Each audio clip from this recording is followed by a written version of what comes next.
Hi, I'm Ben Kai. Today, we've got Final Fantasy XV, the Windows version that is, not to be confused with the Royal Edition on consoles, even though it's got the exact same content. Why the name change? I don't know. But what is important to note is that neither version is complete. Square left out the Bad Guy DLC, so make sure you buy the complete edition so that you won't get left out on any story stuff. Wouldn't want to miss out on any of that content.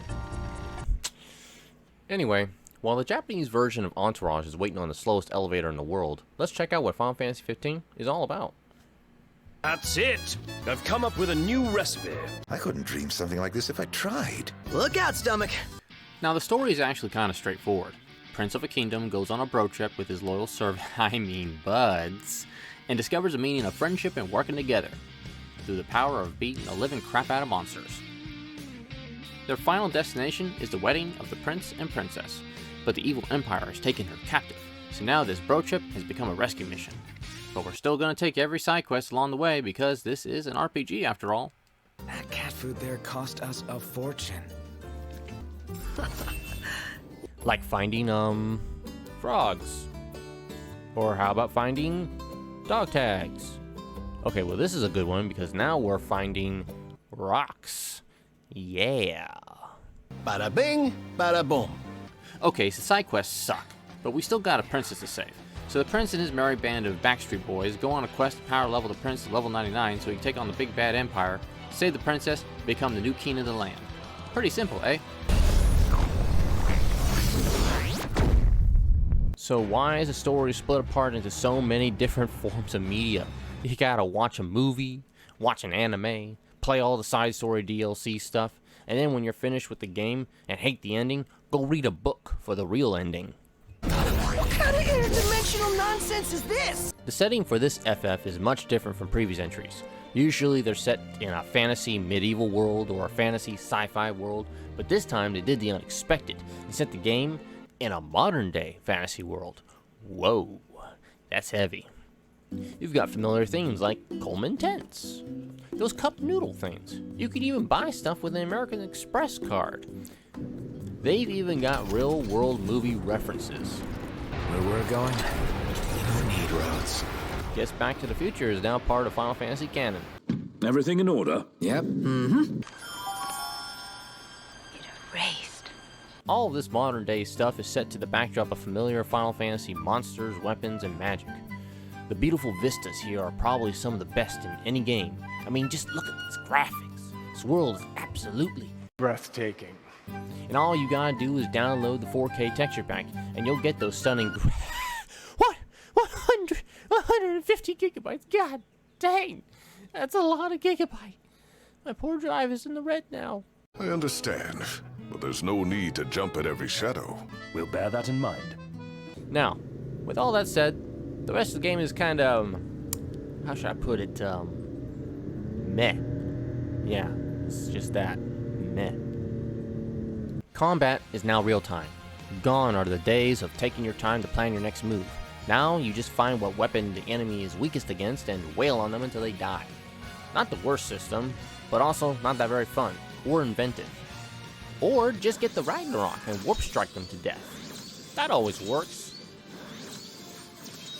As for the story, I thought it was simple enough, but told through the worst way possible with all that extra stuff it wants you to watch. There is a pretty decent story here if you can get through the cacophony of various media, but just taking the game by itself, the story is lackluster and bare bones. I was, however, quite impressed with the cast of characters. I didn't know they were able to get so many heavy hitters in this just to play small roles. They got Hurley from Lost in this thing. Whoa, dude. Michael Burnham, Science waits for no man. Old MacDonald, Is that right? Enjoy your Sega fishing. Bass Fisherman, Your bass fishing technique is great. that evil chef from The Menu. I'm pretty sure these two are Kristen Bell and Dax Shepard. I saw the way you were looking at her. I wasn't looking at anyone. Man, they even got Academy Award winner Forrest Whitaker to be in it. Oh, Who are you? I do have to give credit to the development team for continuing to add stuff to the game post-launch via updates. But, and this is a big but, they are half-baked, unfinished ideas that lack the polish that FF is known for. I thought I was a goner. Thank you. Allowing players to change the car into an off-road monster truck seems cool at first, Seatbelts, everyone. but clearly you can see you were never meant to drive anywhere but on the road. Well, well. Does work well for running over the local wildlife. The fishing minigame is oh so frustrating, but is required if you want Ignis to make you the ultimate recipe. Or is it recipe now? Not sure if this is an unintentional misspelling. Well, Iggy, don't you got something to say? I've come up with a new recipe. Oh, my tummy hurts.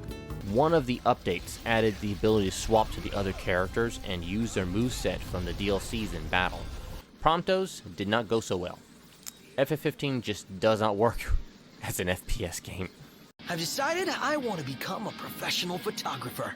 There's a FF14 crossover story that grants you a new summon when you complete it.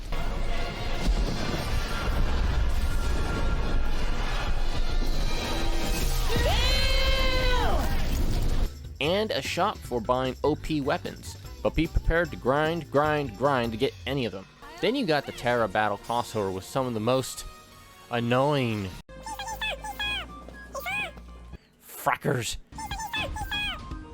ever.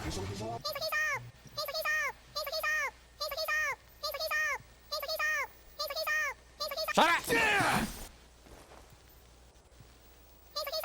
But the biggest addition in these updates is the Comrades multiplayer DLC.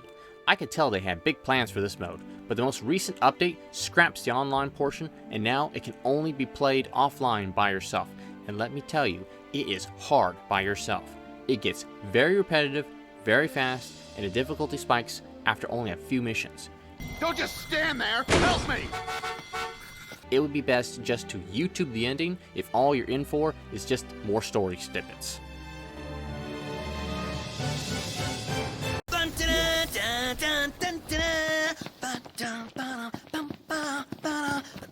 If you can set aside the story and treat this like a road trip game with some hunting buds looking to have a good time eating fancy grub and killing monsters, then I think you'll have a decent enough time with it.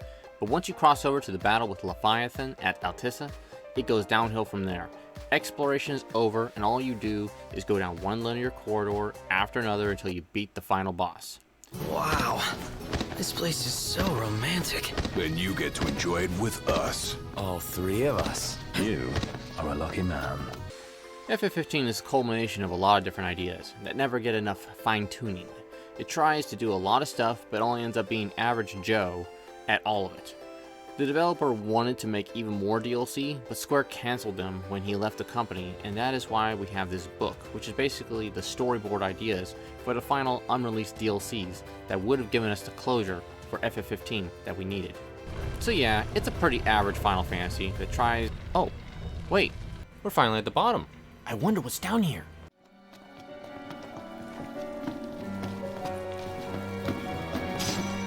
That's it. What's what? You'll find out come supper. Ignis, what the hell's this? Cheap? Convenient? What's not to like? Beans.